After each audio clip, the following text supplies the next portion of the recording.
अमरावती शहर के फ्रेजरपुरा थाना क्षेत्र में पैसों के विवाद ने खूनी रूप ले लिया।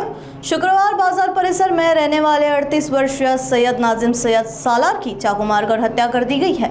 इस मामले में पुलिस ने 2 आरोपियों को हिरासत में लेकर हत्या का मामला दर्ज किया है। बताया जा रहा है कि मृतक नाजिम ने आरोपी निशान भोवते से अपने पैसों की मांग की थी। फोन पर बातचीत के बाद नाजिम सीधे आरोपी के घर पहुंचा, जहां दोनों पक्षों के बीच जमकर विवाद और मारपीट हुई। इस दौरान आरोपी यशराज कोरी ने धारदार चाकू से नाजिम के गले पर हमला कर दिया, जिससे उसकी मौके पर मौत हो गई। घटना के बाद आरोपी निशान भोवते खुद फ्रेजरपुरा थाने पहुंचे और पुलिस को जानकारी दी।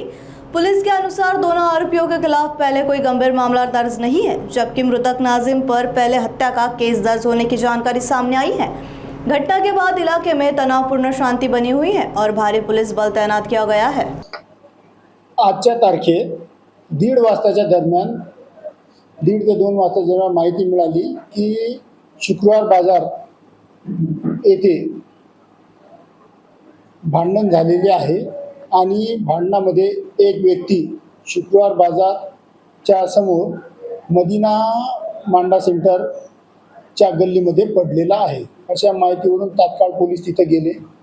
पोलीस तिथे गेल्यावर एक व्यक्ती तिथे पडलेला होता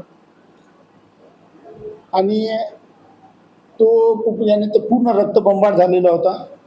त्याच्या पूर्ण आजूबाजूला चौकशी केली, त्या संदर्भात चौकशी केली। चौकशी अंती असे समजले की त्याचा 2 व्यक्ती यांनी मर्डर केलेला आहे। त्या 2 व्यक्तींचा आम्ही शोध घेतला। 2 व्यक्तींना आम्ही ताब्यात घेऊन त्यांना विचारपूस केली। त्यांनी सुद्धा पैशाच्या कारणावरून आमचे वाद होते असे सांगून खुनाचा गुन्हा आम्ही दाखल केलेला आहे। आरोपी आमच्याकडे 2 आहेत, 2 ताब्यात घेतलेले आहेत।